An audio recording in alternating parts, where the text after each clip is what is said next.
All right, good morning, everybody. Welcome. My name is Peter, but Harvard's name is Chris. We're going to start the morning with the picture.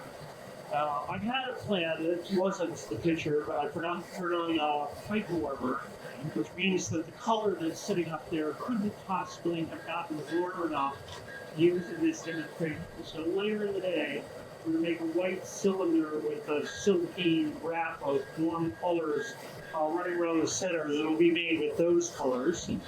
This one is also going to be predominantly white with little bits of other color floating on the surface of it. Forgot one important element in this.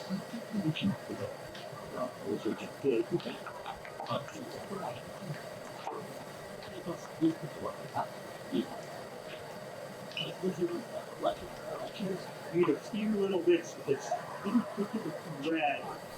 Looks like a mix here on the table. The people that are close can see that I've got. Looks there. Some of these bits look red, some look orange, some look yellow, some look kind of transparent. They're actually all dark red, and they do what is called strike when they're exposed to the heat. So the colorant's in there, but it doesn't always look the same. Same thing is true with, for instance, rubies or topaz. You find those stones out in the world, then they can be very dense or they can be very pale.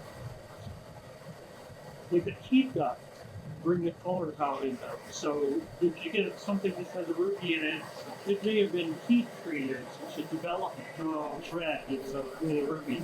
Same thing happens here. All right. This is a 3-gather piece, and we want the background to look kind of snowy, not a uniform and consistent white. We wanted it to be uniform and consistent. If we had white glass in the furnace, we could gather it out like that. That glass is moving, by the way. That's what the rotation is about.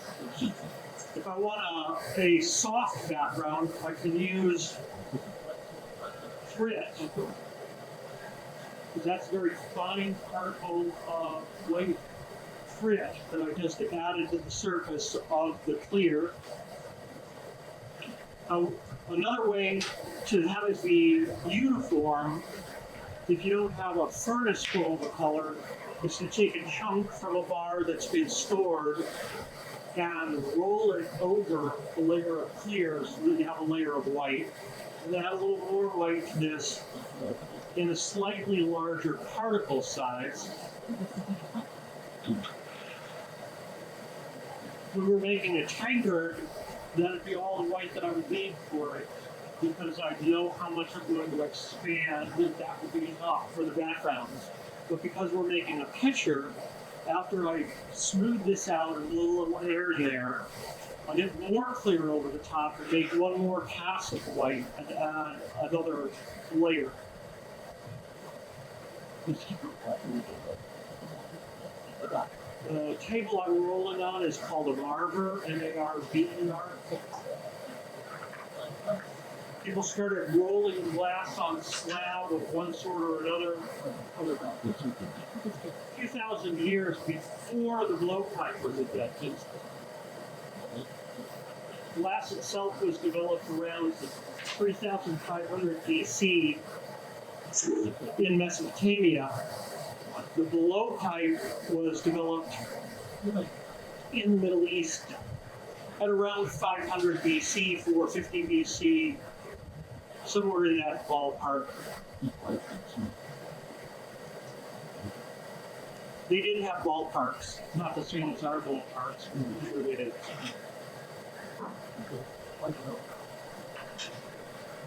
I blew some air there. You might have missed that. I didn't talk about it at all. You can blow air in, like put your mouth on the end of the pipe and blow it. That keeps you on the end of the pipe where all you can see is the outline of the glass around the pipe. You can't see what's going on at the length of the form or how the bubble is moving inside the glass. So you can thumb off, blow air in and cap it with your thumb and trap pressure in there, and then let the pressure increase from the heat of the glass. That's called thumbing off. That lets you stand aside and watch what's going on, and then release your thumb when you want to stop. So if you see the air starting to push one side of the form out, you stop immediately and you try to correct that situation. I'll be thumbing off throughout making this piece. I'll also just blow on the end of the pipe if things are going well, if I feel like the spread of the air is happening in a good controlled way. And I also have my partner Chris, who is not here right now and doesn't need to be yet. But when she comes in and we're doing the inflation of the piece, I can be shaping while she's blowing. That gives you a lot of extra options. It means that you can use physical force to slow down the motion of the expansion in one area. Usually that's going to be the bottom of the piece would be where you would want to slow it down, but not always. Another example would be if the air was starting to push out one side, bulge out one side of the glass, you might want to restrain the motion there by chilling the glass and by pressing in while someone else puts pressure on the inside by blowing to expand the part that hadn't moved yet and even the wall thickness out.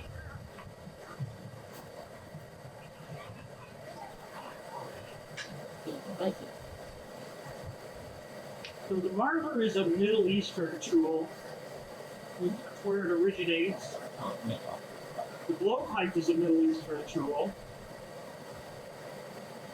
The Romans carried glass out of the Middle East and into the European continent. Almost forgot one more important color element.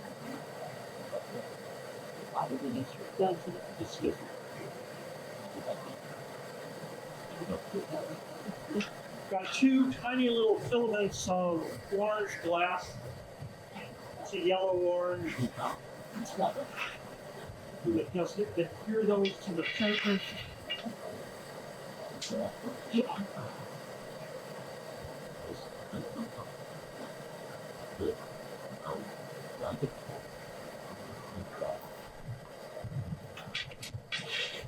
Then let them flop around.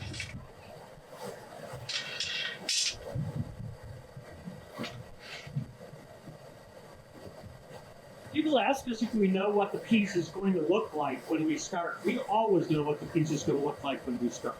We know where we're starting, we know what we're putting on, we know where we're headed. We don't know where our next dot is going to be or where those little lines are going to fall, but we do know what this pattern is going to look like. There's no question about that. And we have a concept of the shape and size of the piece. So all of whether you actually can get up there is determined by how well you work the object. And that can be inconsistent, but it becomes more and more consistent as you are a blower. The longer you work, the more consistent the end result is. The closer you get to your part, then the less variation from that end result. Yeah. Which is a little bit like being a musician. That doesn't mean you don't have the option of improvise. You choose. If you improvise, though, both in music and in something like glass, the chances of going in a slightly wrong direction are increased. I'm waiting for this to cool. It's still just a little hot. If I take the gather too soon, this will go out of control. So I need this to be stiff enough to get the hot glass over the top. When you add the glass, you're not just adding glass, you're adding heat. So that layer of hot glass going on at 2200 degrees is heating the core. It's heating the glass that's underneath it. But stuff that's down underneath there was one point where the surface was down to somewhere around 1200 degrees. When I went to first put on the two little filaments of core, they didn't stick. And in order for them to adhere, the temperature between the two parts at the junctions has to be around 1100 degrees in order for those parts to stick together. So I know that since they didn't stick, I was down just to the point where the surface wasn't warming the thread up to 1200 degrees right away.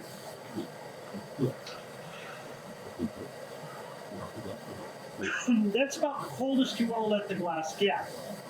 When you have a lot of thermal mass like I do right now, a fairly thick wall, the outside surface can drop down to that temperature and it's not a danger at all because the core is going to keep on bleeding heat out through the surface. And blow a little crisp. Really gentle. Later on in the piece, when the wall is thinner, you can't let it drop down into that temperature range because the outside will be shrinking as it cools, and that can put too much pressure on the wall and cause it to fracture. Whenever you go into the heat, the glass is expanding. Whenever you come out, it's contracting.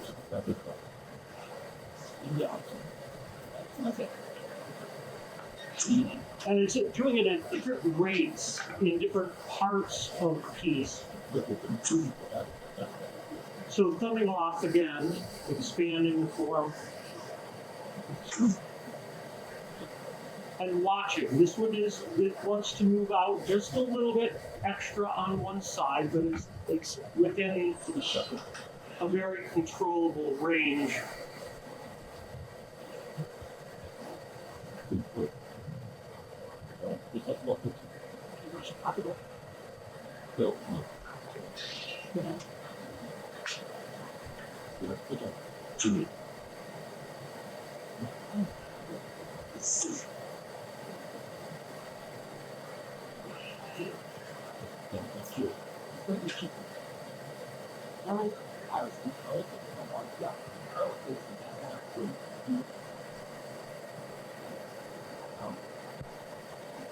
Okay.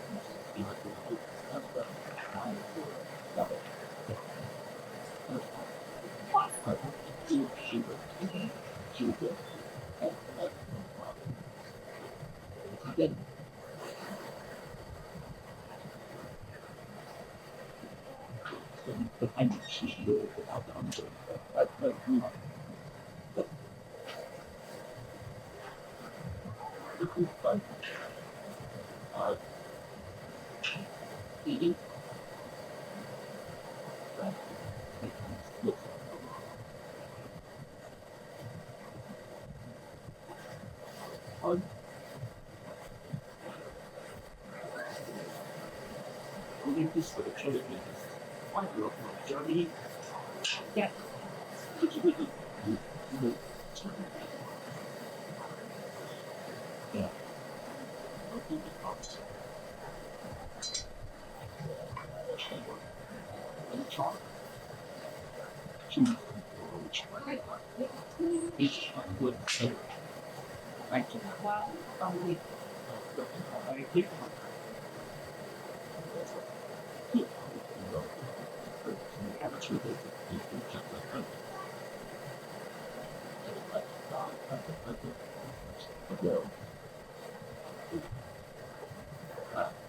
I had forgotten to put on the growing glasses.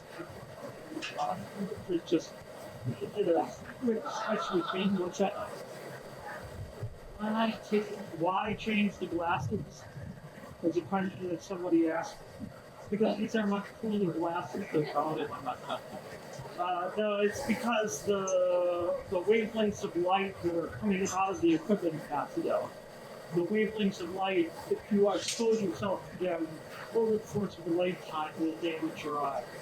So you wear a protective lens to filter out those wavelengths of light. What's more important for someone like Ivan Townsend over at Glass Dragon, who works with the torch?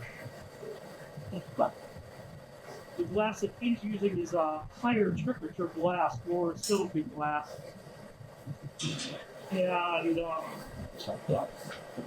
you'll also have an issue of sodium flare coming from that glass when you see it.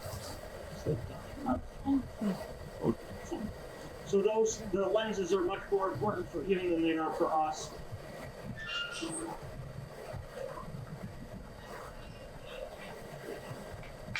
We added a little pad of glass to the center of the bottom.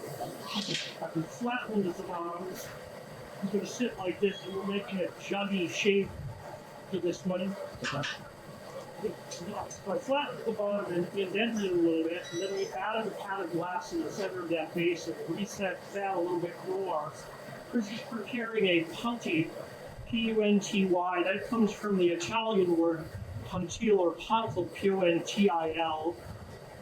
A lot of the names that are used in terms of the equipment are Italian, and the reason that people use the Italian names is because of glass blowing in Italy during the Renaissance, actually.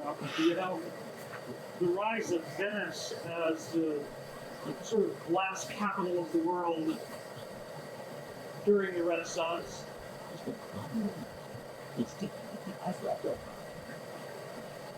There were other countries where excellent glass was made. French and Germans, Germanic countries, they beautiful glass for the history. But the Italians were the king of the game.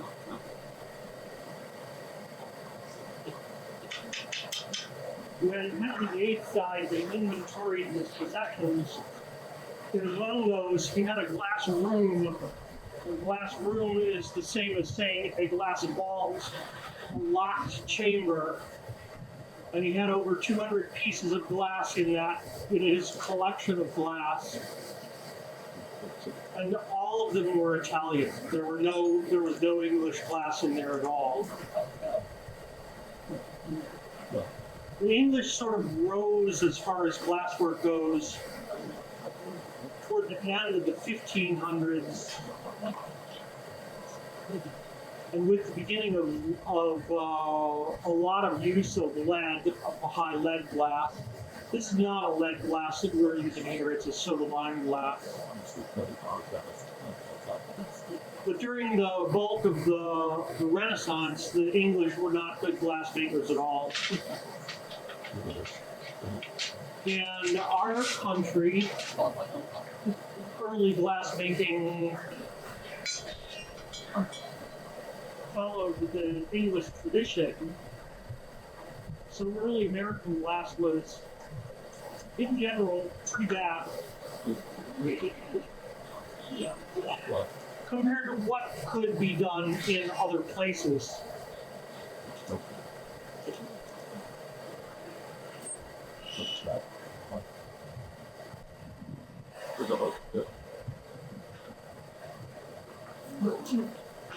Europe started to be more important in the glass world during the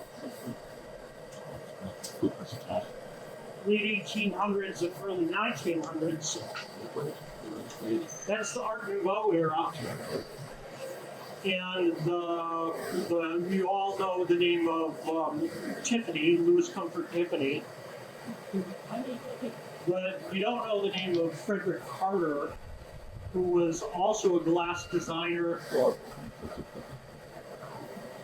He worked for Steuben.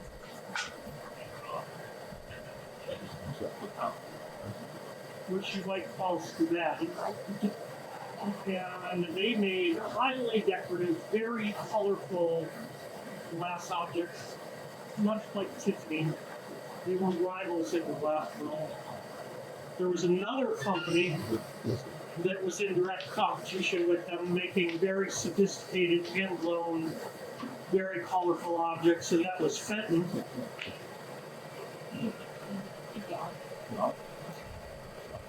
Steuben, or Steuben, shifted over when the popularity of colored glass diminished and the desire for high clarity clear glass increased. They switched over and started making all colorless glass, which is what most people know them for now. They're actually out of business, as is Fenton. Fenton ran the market for high-end, colorful glass diminished. Simply started producing less expensive roll-blown objects that demanded less glass blowing skill. That's what most people collect when they collect Fenton now, are press molded and roll-blown glass objects from the last century. Yeah.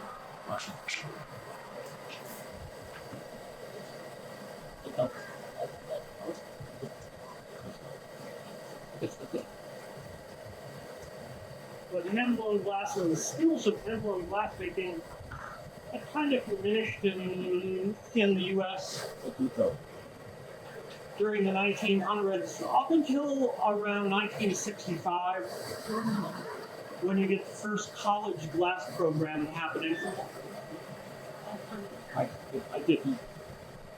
You need to flare the rim open on this now. I'm trying to concentrate heat at the top end.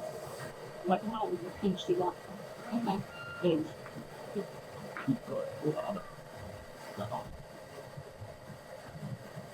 need to keep the bottom end cool. Chris said there's already a crack in the glass on the punty. I have to be careful not to let it get too cold, or it'll fall apart. The piece will fall off. I need to get enough heat in the top value to be able to bring the rim open.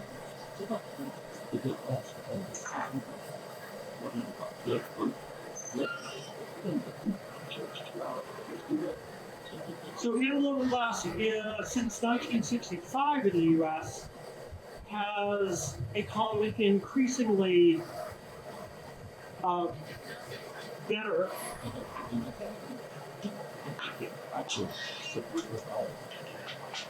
You reach the point where you're competitive in terms of skill level and design sense with the major European companies and individuals. And in recent years, you could argue that the glass capital of the world is no longer Venice, that it's actually Seattle. You have a high concentration of glass makers there.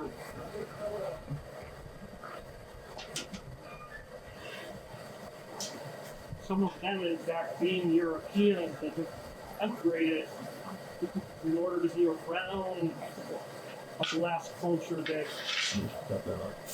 is exciting.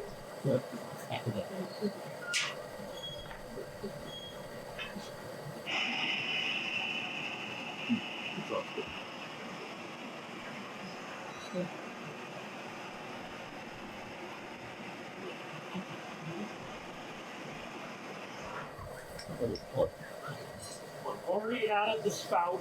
We're about to add the candle.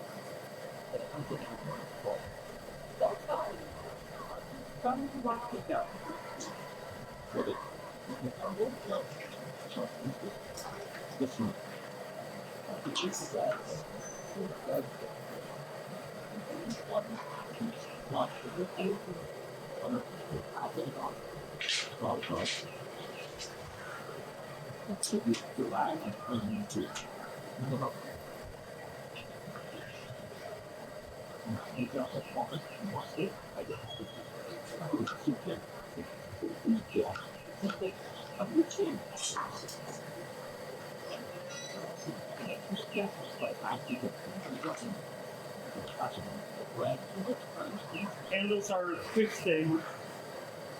You have to be on time.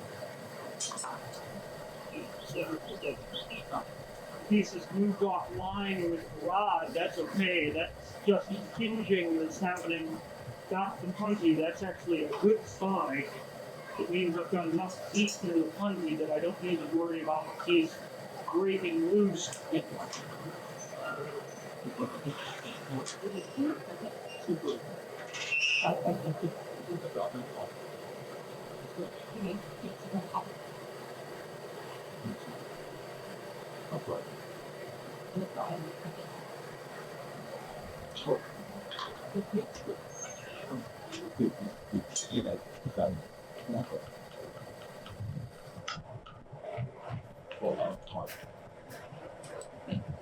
A little fine tuning on the photostock handle.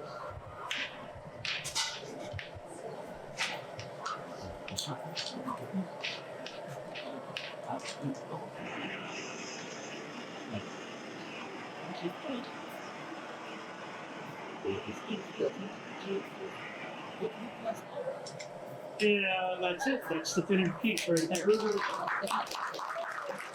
Although, when they're done, you have to get them off of the punty rod. And ideally, you're arriving here at this table at a time where the body is going to be rigid enough to maintain its form. Well, you've got probably about 8 to 10 seconds that are the right 8 to 10 seconds to get this off of the rod. That means the body has to be just the right heat, the punty has to be just the right heat, everything has to be ready to go for it to crack loose across the tip like this one did. Excuse me. So that came off just fine. It's in an oven now. The oven is running at 1,000 degrees, 965 actually. So 965, at that temperature, that glass can sit for the next 50,000 years. It wouldn't make any difference to it. Same as sitting out here in the air at 965. It doesn't move or flow once it becomes hard. So from there down, it has to shrink a little bit, but it has to shrink in the middle of the wall at the same time as it does on the surface. Otherwise, you put tension in between those parts that stays there until it breaks. Right? Until it breaks itself apart. So you want it to be stress-free. That's the opposite of tempering. Tempering is the implication of stress into the glass body. Annealing is the relaxation of the glass, the removal of the stress. So that'll be in there until tomorrow morning, which means you don't get to see it today. If you want to see it, you need to go back the next Saturday morning at 10 o'clock. You don't want to wait that long. That's us back there. Every piece that's there is on. Take a look at that. If you don't want to do that, have a great life. Thanks for coming. All right. And thank you for all the years of coming in. We appreciate it. This is our final season here at Scarborough, West 43. Right. Yeah. Thanks, guys. Yeah. Yeah.